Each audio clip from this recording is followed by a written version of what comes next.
Bueno chicos, en este video les voy a mostrar cómo se resolvía el problema de ciclo ranking que tomamos en el primer parcial.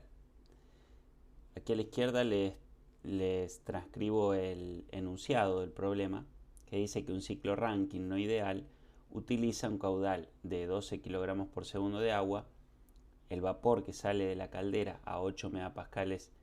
y 400 grados pasa por la turbina, se expande hasta una presión de 200 kilopascales y nos dice que la turbina tiene una eficiencia del 88%, y nos da el último dato, que es que a la salida del condensador tenemos líquido saturado. Entonces nos pide calcular la potencia neta entregada por el ciclo, la potencia calorífica que se entregará en la caldera, la eficiencia térmica del ciclo general, la calidad de vapor a la salida de la turbina y el aumento de la eficiencia si la caldera fuera capaz de calentar el vapor hasta 500 grados centígrados a la misma presión. Bueno, básicamente es un ciclo Rankine estándar, con la única diferencia que tenemos una dada eficiencia en la turbina, es decir, la turbina no es isoentrópica, es decir, no es adiabática y reversible, sino que se produce un cambio irreversible en la misma. Y si lo analizamos desde un punto de vista gráfico, en este diagrama tenemos temperatura-entropía para el vapor de agua. Lo que tenemos es el dato del punto 3 a la salida de la caldera o la entrada de la turbina, que es 8 megapascales. Veamos que esta es la curva azul de 10 megapascales y esta es la de 5, por lo tanto está en intermedia. Tenemos este punto, que es el punto 3 a 8 megapascales y 400 grados. Pasa por la turbina hasta llegar a este punto, que es el punto 4 ideal, es decir, el punto 4 ideal tiene la misma entropía que el punto 3, y esta línea punteada nos muestra el punto 4 real, donde hay un pequeño cambio de entropía, es decir, un aumento de entropía al pasar por la turbina. Luego, desde el punto 4 real vamos en el condensador hasta el líquido saturado. Una vez que tenemos el líquido saturado, pasamos por la bomba, donde comprimimos a entropía constante hasta llegar a la presión de la caldera, que eran los mismos 8 megapascales u 8000 kilopascales, donde lo que hacemos es calentar el agua subenfriada hasta agua saturada, agua líquida saturada, y luego a presión constante pasar todo el agua desde líquido saturado hasta vapor saturado, y luego sobrecalentar a presión constante hasta obtener a la salida de la caldera un vapor sobrecalentado. Bien, todos estos datos los transcribí en esta tabla, donde lo que tenemos es el estado 3, que es el estado inicial que nos informa el enunciado del problema, es decir, 8000 kilopascales y 400 grados centígrados, y a partir del diagrama vemos que tenemos un vapor sobrecalentado, es decir, que la fracción de vapor es 1. Lo que tenemos que hacer es obtener los datos de la entropía y de la entalpía en ese punto. Yo utilicé para eso el complemento de Python. Sin embargo, ustedes pudieron haberlos calculado a partir de tablas de vapor digitalizadas o de las tablas de vapor del Smith, Van Ness y Abbott, o bien del Elliott. Luego lo que tenemos es, pasamos por la turbina, ¿sí? El proceso 3-4 es la turbina, pasamos al 4 ideal, donde lo que vemos es que en estas dos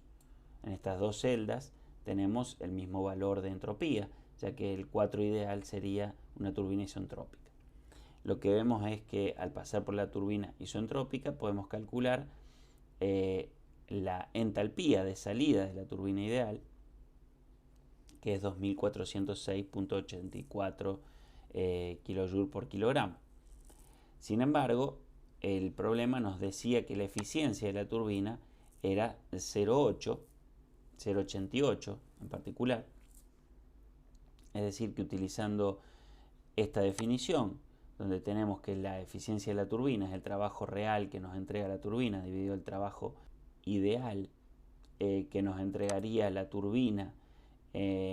isoentrópica, y que el trabajo real es la entalpía 4 real menos la entalpía de entrada, es decir, la entalpía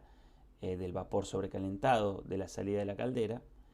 dividido la diferencia de la entalpía 4 ideal, es decir, la turbina isoentrópica, menos de nuevo la entalpía de la caldera a la salida de la caldera. Por lo tanto, como sabemos la eficiencia de la turbina, que es 88%, podemos calcular, ya que H4 ideal ya lo obtuvimos de tablas, sabiendo que la entropía es la misma que la de entrada a la turbina, y H3 también lo habíamos calculado, la entalpía del punto 3 del vapor sobrecalentado ya la habíamos obtenido. Podemos calcular entonces la entalpía 4 real. Una vez que tenemos la entalpía 4 real, la introducimos en esta fila donde tenemos los datos reales, y ahora a partir de este nuevo dato que obtuvimos de entalpía 4 real, recalculamos la entropía utilizando esta ecuación, ¿sí?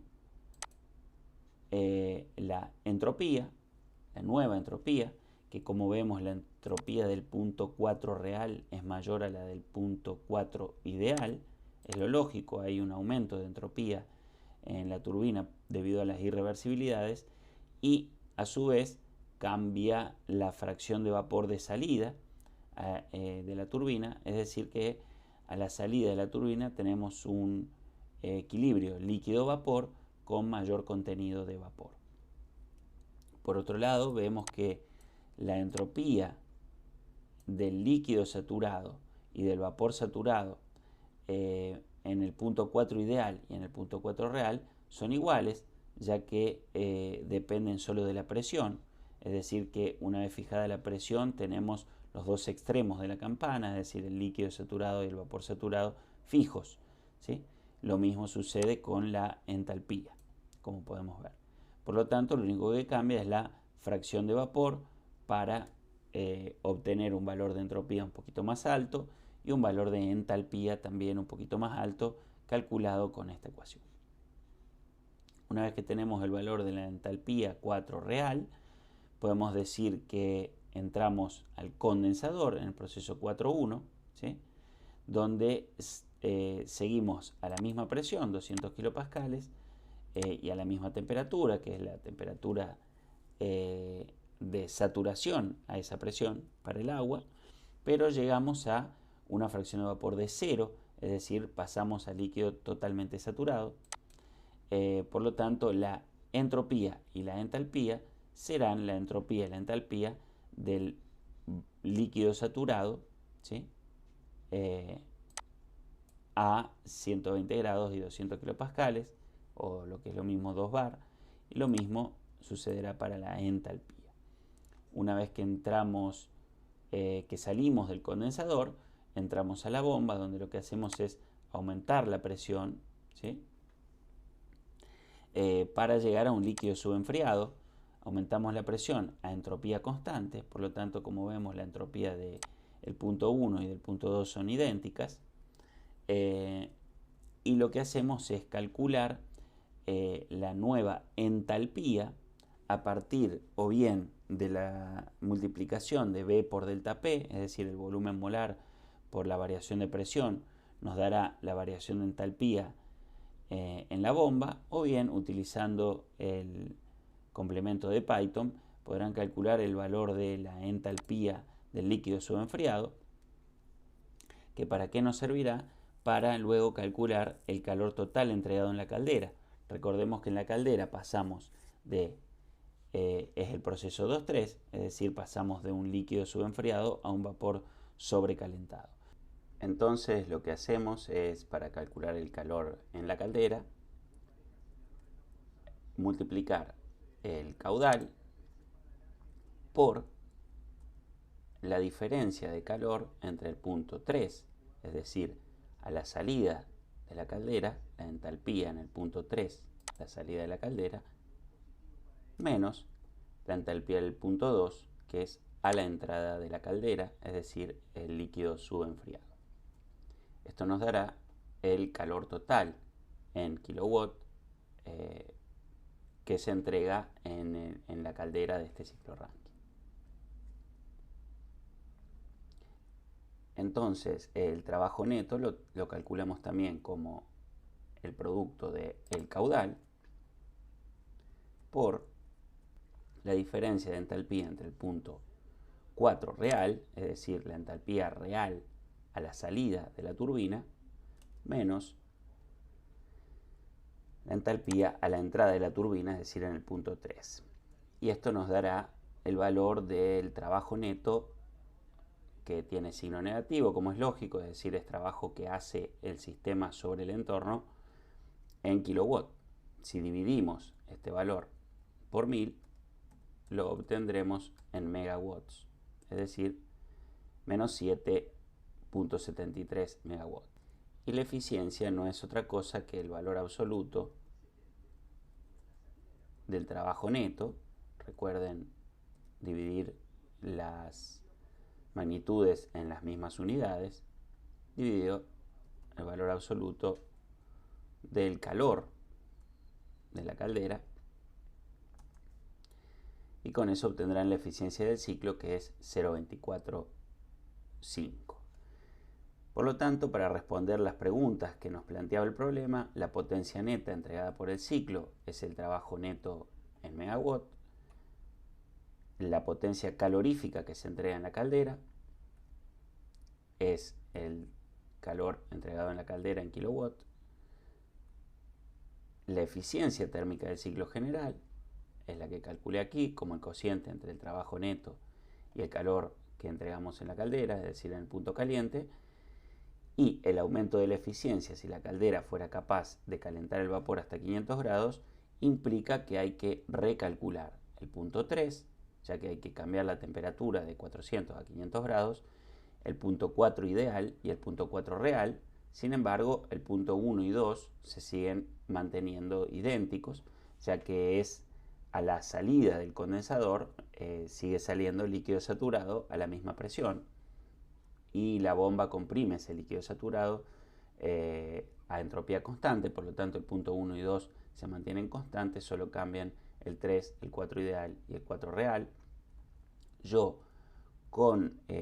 los notebooks de Python, recalculé el punto 4 ideal, el punto 3, perdón, primero, el punto 4 ideal y el punto 4 real nuevos, y obtuve un valor de eficiencia de 0.256.